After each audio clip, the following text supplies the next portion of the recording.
Hello friends, welcome back my YouTube channel PQ study classes. Friends, हम Indian geography पढ़ रहे हैं। पिछले लेक्चर में हमने सिंधु नदी तंत्र देख लिया था। आज हम गंगा नदी तंत्र देखेंगे।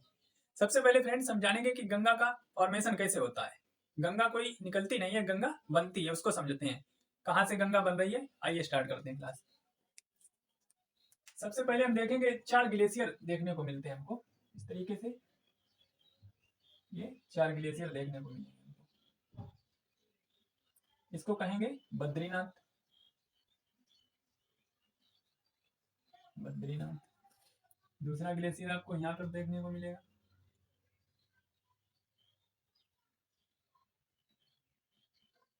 इसको कहेंगे केदारनाथ। केदारनाथ।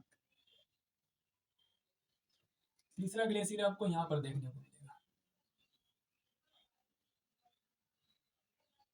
जिसको कहेंगे गंगोत्री।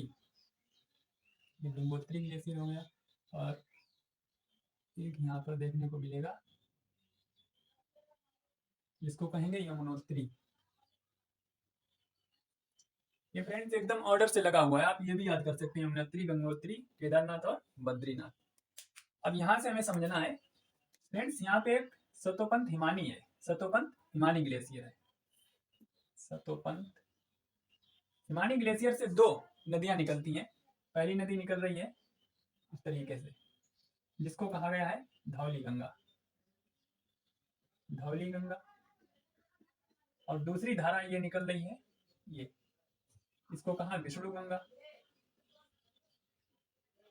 विष्णु गंगा। धौली गंगा और विष्णु गंगा एक जगह पे आकर मिल जाती हैं। दोनों जो है एक स्थान पर मिल जाती हैं। उस स्थान को विष्णु प्रयाग कहा गया है। विष्णु प्रयाग इसको कहा है। इसका नाम पहला प्रयाग बन गया, ये विष्णु प्रयाग। अब ये जो है धौली गंगा और विष्णु गंगा की संयुक्त धारा जब आगे बढ़ेगी तो इसका नाम पड़ गया अलकनंदा।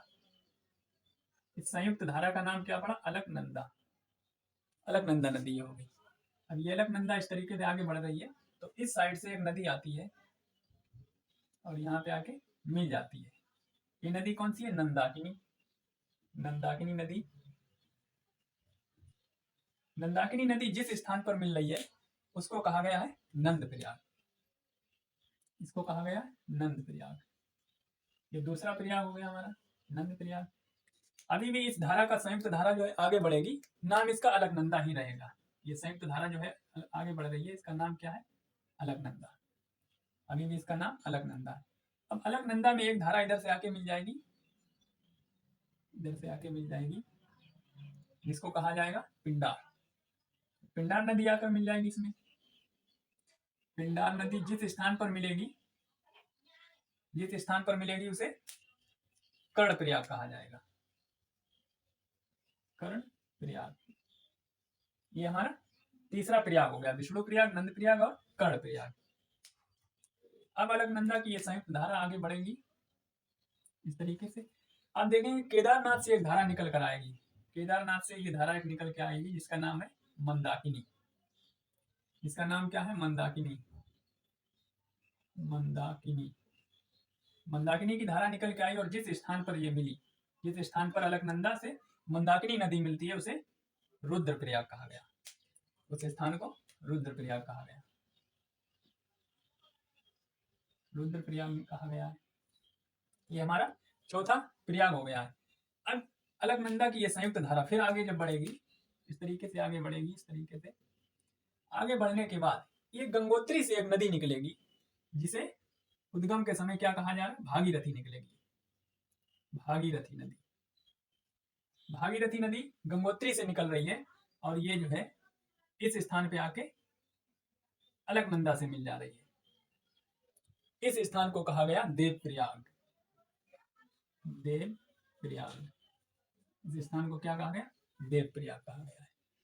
अब ये जो संयुक्त धारा जो आगे बढ़ेगी, अलकनंदा की धारा और भागीरथी की जो संयुक्त धारा जो आगे बढ़ेगी, अब इसका नाम पड़ेगा गंगा। ये गंगा का इस तरीके से फॉर्मेशन हो रहा है। अब इसका नाम क्या पड़ गया? गंगा। अब ये बन गई गंगा।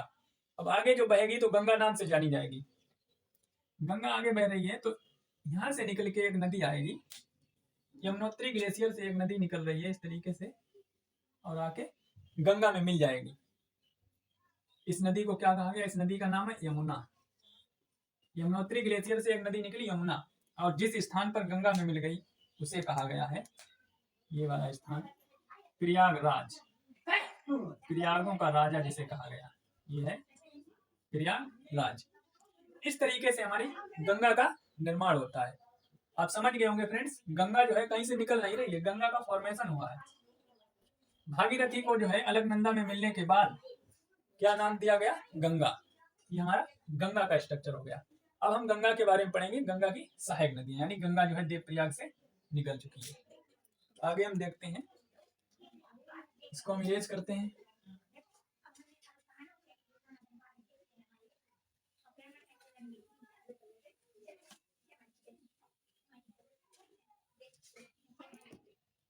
गंगा देखिए यहाँ से फ्रेंड्स, ये है देवप्रयाग। देवप्रयाग से जो है गंगा देवप्रयाग से गंगा निकलती है।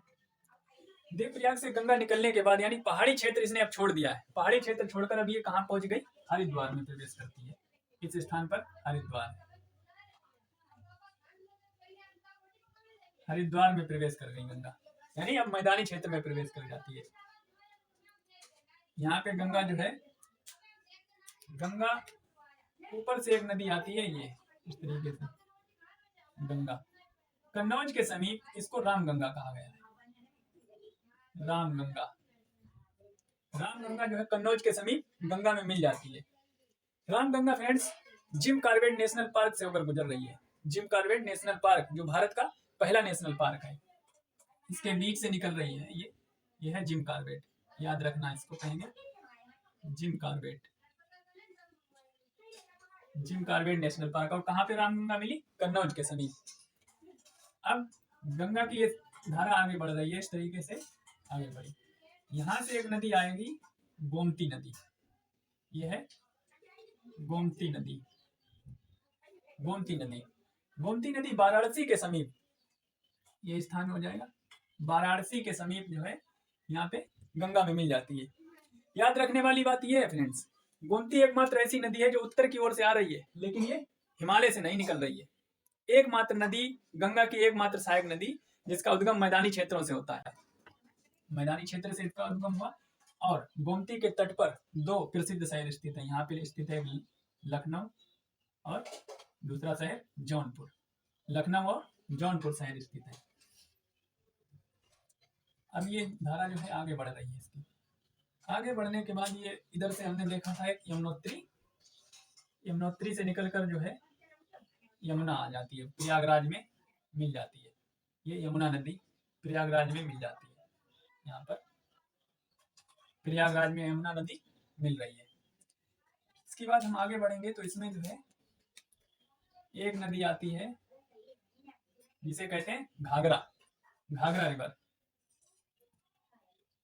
यह है घाघरा रिवर, इसमें मिल रही है। घाघरा की 3 सहायक नदियां हैं फ्रेंड्स। याद रखने वाली बात यह है, घाघरा की 3 सहायक नदियां। एक इधर से सहायक नदी आती है जिसे कहते हैं राप्ती, और इधर से आती है एक सहायक नदी जिसे कहते हैं शारदा, और इधर से एक नदी मिलती है इसमें जिसे कहते हैं सरयू। राप्ती के तट पर गोरखपुर शहर स्थित है, जबकि सरयू नदी के तट पर अयोध्या बसा हुआ है। ये छपरा के समीप इसमें मिल जाती है। छपरा के समीप जो है घाघरा नदी गंगा में मिल जाती है। अब ये जो है गंगा नदी आगे बढ़ रही है। इसमें एक नदी मिलती है गंडक, ये हो गई गंडक रिवर मिल जाती है इसमें, पटना के समीप मिल रहा है ये। और आप देखेंगे इधर से एक नदी आ गई है जिसे कोसी नदी कहा गया। कोसी नदी इधर से आके गंगा में मिल जाती है। अब इस क्षेत्र से देखेंगे एक नदी जाती है सोन नदी जाती है। याद रखने वाली बात यह है कि प्रायद्वीपीय भारत की एकमात्र नदी जो डायरेक्ट अपना जल जो है गंगा में मिला रही है। बाकी सभी नदियां आप अभी देखेंगे तो यमुना की सहायक बनके अपना जल गंगा में मिल रही है। कोई भी नदी डायरेक्ट जाकर नहीं मिल रही है। ये प्रायद्वीपीय भारत की एकमात्र नदी है। कोसी को बिहार का शोक भी कहा जाता है, कोसी नदी को बिहार का शोक कहा जाता है, क्योंकि ये कोसी रिवर जो है अपना मार्ग परिवर्तित करती रहती है, बार बार मार्ग बदल देती है, इसी वजह से वहां पे बाढ़ आ जाती है, तो कोसी को बिहार का शोक कहा जाता है। अब इधर देखेंगे एक नदी यहाँ से आती है, इधर महानंदा, ये है महानंदा रिवर। महानंदा रिवर जो है फरक्का बैराज के समीप मिल जाती है, इसमें फरक्का बैराज, फरक्का बैराज के समीप गंगा में मिल जाती है, गंगा रिवर में फरक्का बैराज के समीप मिल जाती है। गंगा की ये अंतिम सहायक नदी है महानंदा। इसके बाद जो है गंगा दो धाराओं में बढ़ जाती है, एक इधर चली जाती है कलकत्ता के समीप और एक इधर इधर धारा चली जाती है। अभी इसके बारे में बता रहे हैं फ्रेंड्स, पहले इधर देख लेते हैं यमुना की सहायक नदियां। इधर से देखेंगे ये चंबल हो गई, चंबल, बेतवा हो गई, ये केन, चंबल, बेतवा, केन, और ये सिंध। ये चंबल, बेतवा, केन, सिंध यमुना की सहायक नदी बनकर गंगा में अपना जल मिला रही जाके, इस तरीके से।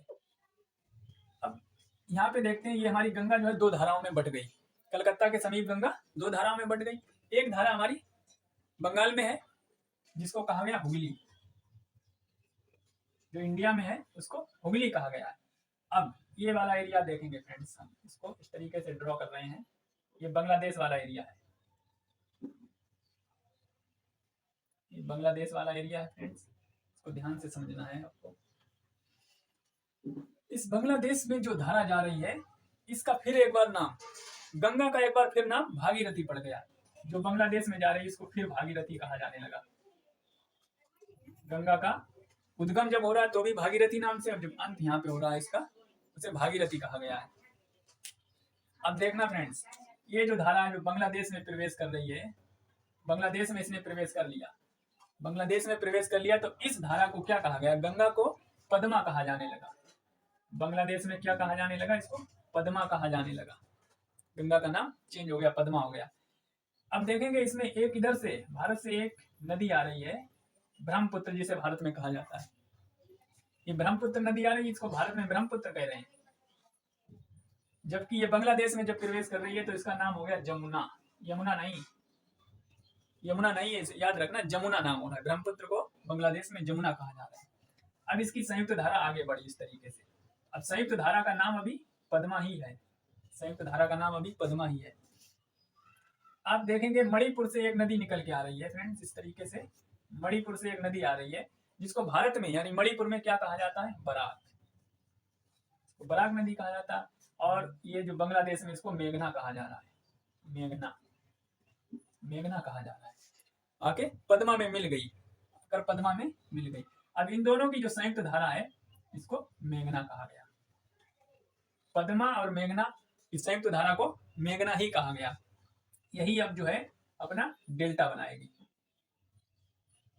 डेल्टा बनाएगी, जिसे बांग्लादेश में पद्मा मेघना का डेल्टा कहा जाता है, बांग्लादेश में से मेघना का डेल्टा कहा जाता है और भारत में से गंगा ब्रह्मपुत्र का डेल्टा कहा जाता है, या सुंदरबन का डेल्टा कहा जाता है। सुंदरबन का डेल्टा इसे क्यों कहा जाता है, क्योंकि यहाँ पे सुंदरी नामक वृक्ष पाए जाते हैं, इस वजह से इसको सुंदरबन का डेल्टा भी कहा जाता है। हुगली नदी में एक इधर से धारा आती है, छोटा नागपुर पठार से निकल के आती है, जिसे दामोदर नदी कहा जाता है, जो हुगली की सहायक नदी है। ये दामोदर नदी जो है छोटा नागपुर पठार को दो भागों में बांट देती है।